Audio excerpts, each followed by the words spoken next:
এই যে আমার ছেলে পশু পাখিকে খুব ভালোবাসে, যে ছাগলকে ভয় পায় না, কুকুরকে ভয় পায় না, তারপরে বিড়ালকে ভয় পায় না, সে কিছুতে ভয় পায় না, গরুকেও ভয় পায় না।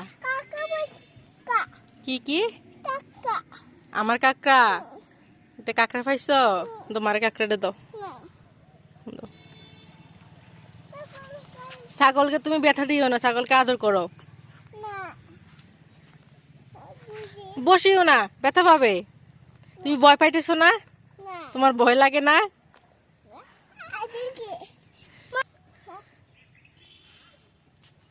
বাবা, তুমি ছাগল খাও? হ্যাঁ, খাও না?